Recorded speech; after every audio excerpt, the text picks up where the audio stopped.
반갑습니다, 여러분. 여러분들을 만점으로 안내해드릴 역사 이야기꾼 사기꾼 최용국입니다. 자, 오늘 할 부분은 여러분들이 이제 붕당 정치에서 제일 마지막 부분, 붕당 정치가 완전히 붕괴돼 버린 그 시점을 얘기합니다. 세도 정치에 대해서 여러분들 말씀을 드릴 거예요. 자, 오늘의 주제는 다른 게 아니라 바로 세도 정치인데, 이 세도 정치기에 어떤 일이 있었는지 여러분들 찾아주면 되죠. 자, 세도 정치기는 여러분들 간단합니다. 아예 무엇이 무너져 버렸느냐? 붕당이라는 게 아예 무너져 버려요. 이제 붕당 정치가 완전히 무너져 버린 겁니다. 자, 이렇게 붕당 정치가 무너져 버리다 보니까 어떤 일이 벌어지냐? 이제는 이 몇몇 소수 가문들에 의해서 모든 권력을 독점하는 시대. 이 몇몇 가문이 모든 권력을 독점하는 시대가 됩니다.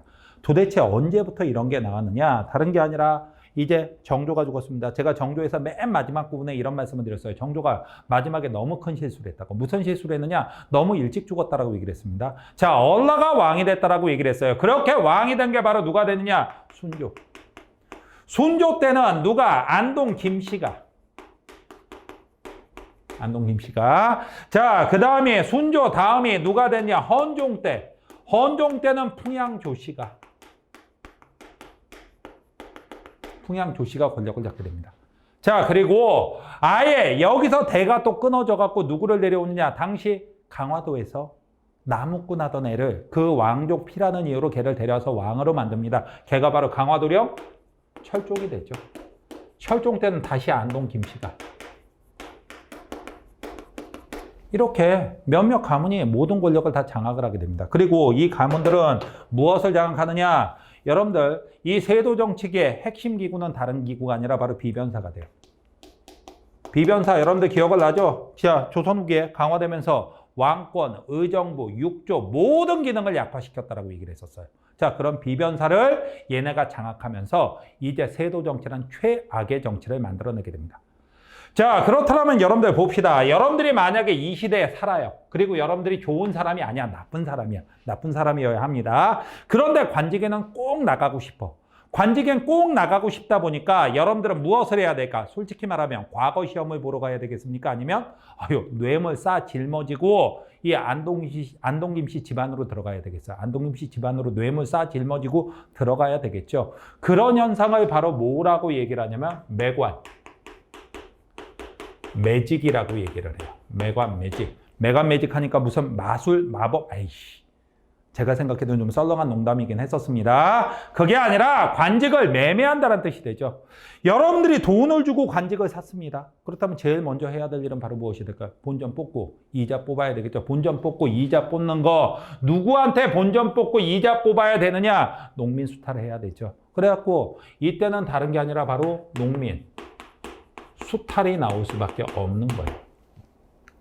도대체 어떻게 농민을 수탈할 것이냐? 여러분들 다른 게 아닙니다. 농민을 수탈하는 방법은 삼정의 문란, 세금제도 갖고 장난을 치는 게 최고예요. 그래갖고 이때 쏟아져 나온 게 바로 무엇의 문란이 되냐? 삼정의 문란이라는 게 나오게 돼요. 도대체 여기서 나오는 삼정이라는 게 뭐냐? 세 가지를 얘기합니다. 첫 번째는 전정. 이건 토지세예요. 토지세. 토지세에다가 온갖 잡세를 부과해요. 온갖 잡세를. 그래갖고 사또 생일이라고 세금, 그 다음에 사또 아들 소풍 간다라고 세금, 온갖 잡세를 부과합니다. 하지만 전정의 문란은 아무것도 아니었어요. 이번엔 뭐가 있느냐? 군정의 문란이라는 게 있어요. 군정. 자, 군정이라는 건 바로 무엇에 대한? 군역에 대한 얘기가 됩니다. 원래 16세부터 60세까지 양인, 장정, 남자는 1년에 일정량, 당시에는 솔직히 말하면 군포 한 필 정도 됩니다. 한 필 정도를 냈어야 되는데 이걸 온갖 장난을 다 치게 됩니다. 어떤 걸 장난을 치느냐? 여러분들 다른 게 아니라 황구첨정, 백골증포. 황구첨정, 백골증포라는 게 도대체 무슨 얘기냐? 여러분들 시조 하나를 제가 소개를 하죠. 조금 이따 문제에서 여러분들한테 읽어드릴 건데 당시에 애저량이라는 시조가 나와요. 애저량이라는 시조는 누가 쓴 거냐? 다른 사람이 쓴 게 아니라 다산 정약용이 쓴 거예요. 근데 이게 바로 삼정의 문란을 폭로하는 시예요. 다산 정약용이 암행어사 다닐 때입니다.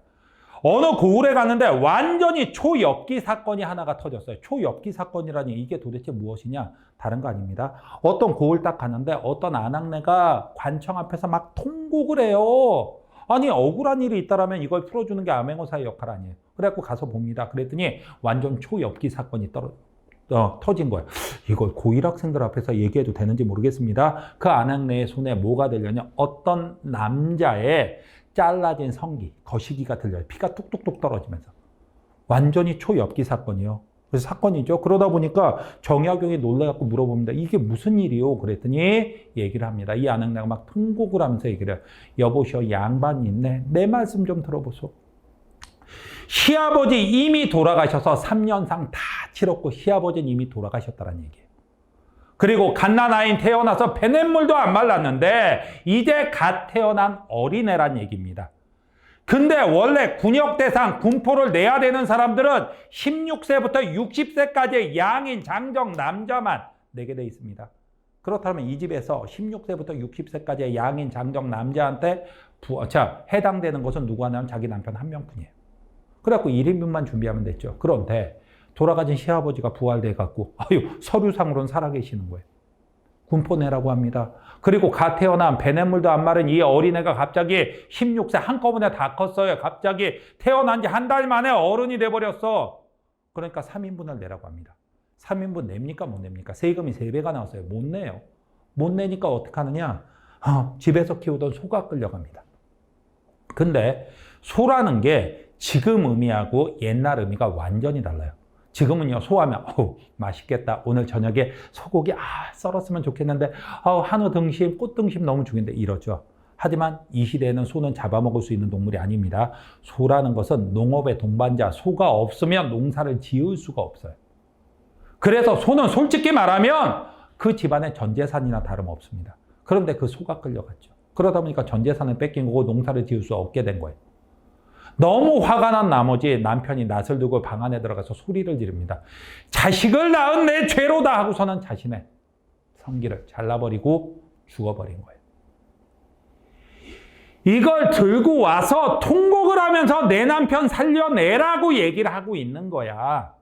그러다 보니까 이거는 이제 초엽기 사건이 아니라 얼마나 먹고 살기 힘들었으면, 얼마나 힘들었으면 이럴 수밖에 없는지 여러분들 보일 겁니다. 바로 황구첨정 백골징포라는 게 바로 뭐냐? 황구첨정이라는 것은 여러분들 황구, 노란색 잎. 노란 잎이 도대체 무슨 얘기냐? 새, 여러분들 날아다니는 새 알죠? 이 새의 새끼들, 병아리 같은 새끼들 보면 다 그 부리가 노란색이에요. 그래갖고 황구는요, 노란 잎, 이거는 어린아이를 얘기를 해요. 어린아이들을, 16세가 안 된 어린아이들을 군정에 첨가한다. 16세가 안 되는데 군역을 하라고 얘기를 하고 있는 거예요. 그걸 바로 황구첨정. 그 다음에 백골징포 느낌 오죠? 백골해골입니다. 이미 죽은 사람한테 무엇을 군포를 받아가는 게 백골징포예요. 아까 얘기를 했죠. 시아버지 이미 돌아가셔서 3년상 다 치렀고 근데 시아버지 거네. 갓난아인 태어나서 배냇물도 안 말랐는데 이 얼라 거 16살 넘었네 보니까 요만한 거 보니까 16살이네 이러면서 뺏어가는 거. 그래갖고 너무 힘들어서 도망가면 족징, 인징이 나옵니다. 족징, 인징? 이건 도대체 뭡니까? 족징이라는 건 여러분들 힘들어서 도망갔어요. 누구한테? 친척한테 찾아갑니다. 친척한테 찾아가고 네 친척이잖아. 네가 내. 그럽니다. 그 다음에 그 사람도 너무 힘들어서 도망가 버려서 그럼 옆집 가갖고 네 이웃이잖아. 인증은 이웃 민자예요. 네 옆집 살잖아. 네가 내. 이웃 사람이나 아니면 친척들한테 내게 하는 거죠. 이게 바로 군정의 문란이에요. 그 다음에 세 번째는 환곡의 문란이 나옵니다. 환곡이라는 건 도대체 무엇이냐? 원래 환곡은 절대로 문란이 나오면 안 돼. 왜? 이건 빈민구제야. 춘대추나 봄에 곡식을 빌려주고 가을에 약간의 이자를 붙여서 돌려받는 빈민구제책이에요. 근데 환곡의 문란이 나옵니다. 환곡의 문란이라는 게 어떻게 됐냐? 여러분들 간단합니다. 자, 되가 두 종류가 있어요. 자, 겉으로 보기에는 비슷합니다. 그런데 어떻게 되느냐? 이건 빌려줄 때 돼야. 빌려줄 때 되는 바닥이 이렇게 두꺼워요. 이게 바닥 두께야. 그럼 얼만큼? 요만큼 빌려주는 거 이게 한도예요. 요만큼 빌려주죠. 그것도 자 썩은 쌀에다가 겨에다가 막 섞어주고 사람들 뭐 아미노산 같은 거 아니 아미노산이 아닌데 뭐라 그러다 내가 잘 모르니까 난 이과가 아니니까 여기에 여러 가지 성분 들어가는 게 좋다라고 해갖고 무엇이 되냐면 여러분들 돌도 섞어줍니다. 어이가 없죠. 자, 그에 비해서 여러분들 바로 뭐냐? 다른 게 아닙니다. 받을 때 되는 바닥 두께가 이렇게 얇아요. 그럼 얼만큼? 좋은 쌀로만 이만큼 받습니다. 그렇게 하게 되고 이자까지 내라고 해요. 이자까지. 그럼 이거 완전 고리되죠. 그럼 여러분한테 제가 얘기합니다. 제가 관리해요. 야, 빌려가 그럽니다. 그럼 여러분 같으면 빌려가겠어? 안 빌려가겠어? 이거 완전 고리된데 못 빌려가죠. 자, 안 빌려가면 한마디 합니다. 빌려가라. 좋은 말로 할 때 빌려가 이 새끼야. 이런 식으로 아우 여러분들 놀래지 말고요. 바로 이 얘기예요. 아니 그게 뭐냐? 억지로 빌려줍니다. 그 억지로 빌려주는 걸 늑대라고 얘기를 해요. 늑대. 고리대화시키고 엄청난 이익을 받아 처먹고 늑대. 아니 늑대 같은 놈이라서 늑대냐? 그렇게 여러분들이 알아도 좋은데 늑자는 어거지 늑자입니다. 어거지로 빌려주는 걸 바로 늑대라고 얘기를 하는 거예요. 어거지로 빌려주는 거. 안 빌려가야 되는데 억지로 막 빌려주게 됩니다. 자, 이러다 보니까 농민들은 살 수가 없는 거죠. 이런 상황이 벌어진다. 자, 이렇게 되다 보니까 당연히 여기에 대한 저항이 나오겠습니까? 안 나오겠습니까? 여기에 대한 저항이 나와야 되죠. 자, 이 저항들이 소극적인 것부터 적극적인 것까지 쭉 나오게 돼요. 소극적인 저항으로는 도대체 뭐가 있었느냐? 첫 번째가 나오는 게 여러분들 벽서 괴서라는 게 있어요. 자, 벽서와 개서는 종이에다 뭐라고 써갖고 벽에다 붙여놓으면 벽서, 그 다음에 걸어놓고 뿌려놓고 도망가면 괴서라고도 얘기합니다. 걸괴자 써갖고 걸어놔도 돼요. 뭐라고 쓰느냐? 사또 바보, 아니면 사또가 얼마 삥땅 쳤다 이런 거 쓰겠죠. 그 다음에 이거보다 좀 더 세지만 항조, 그 다음에 거세. 거세하니까 또 이상한 생각합니다. 왜 이렇게 계속 자르시지? 에이, 그 뜻 아니에요. 여러분들, 원래는 조세인데, 자, 조와 세는 원래는 다른 세금입니다. 그런데 여러분들 그것까지 구분할 필요는 없어요. 원래 이 네 글자를 합치면 항거조세가 됩니다. 부당한 세금에 저항하겠다는 뜻이 돼요. 조에 저항하고 세를 거부한다는 뜻입니다. 이걸 항조거세라고 얘기를 해요. 그러다가 그것도 안 되니까 결국 농민 봉기가 터져 나오게 됩니다. 농민 봉기가 터져 나오는데 제일 먼저 나왔던 건 1811년에 이때는 바로 순조 때입니다. 순조 때가 되는데 홍경래의 난. 나중에 조선 후기 향촌사회 봉기에서 여러분들 한 번 더 얘기를 드릴 건데 홍경래의 난은 바로 평안도 지역에 대한 자, 지역 차별 때문에 들고 일어나게 됩니다. 이 지역은 워낙 수탈의 대상이었어요. 그래갖고 이 사람들이 들고 일어난 것이고, 그 다음에 또 하나는 1862년에 진주 농민봉기라는 게 시작이 돼요. 진주 농민봉기가 나오는데 진주 농민봉기는 이 진주에 누가 왔느냐? 경상 우병사로 백낙신이라는 놈이 왔는데 아우 이 놈이 대단한 놈이어서 완벽한 아주 퍼펙트한 삼정의 문란을 저지릅니다. 주변 사토들이 견학을 올 정도예요. 그러다 보니까 농민들은 살 수가 있다 없다. 농민들은 살 수가 없죠. 그래갖고 들고 일어난 게 진주 농민봉기입니다. 자, 그런데 이 진주 농민봉기가 여기서 꺼진 게 아니라 이게 이 한 해에 막 전국적으로 확산이 됩니다. 그래갖고 1862년 이 한 해에만 무려 전국적으로 70여 건의 농민봉기가 터져 나오게 돼요.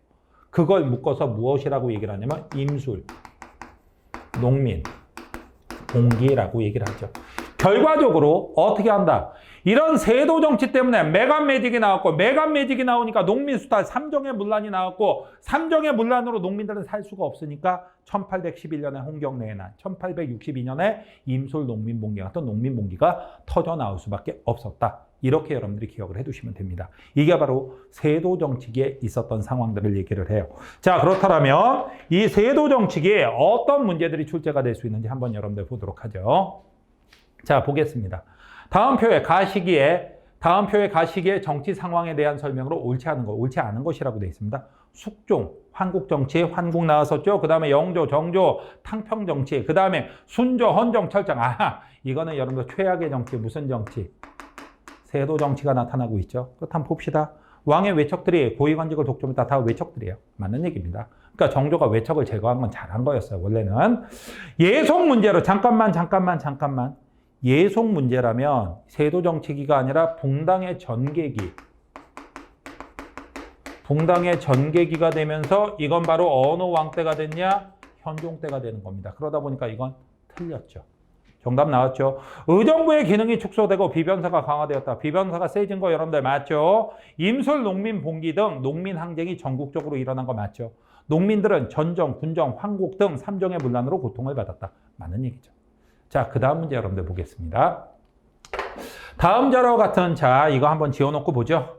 자, 다음 자료와 같은 상황의 배경으로 가장 옳은 것은 해갖고 나왔는데, 애절약. 아까 소개시켜드린다고 했던 글씨입니다.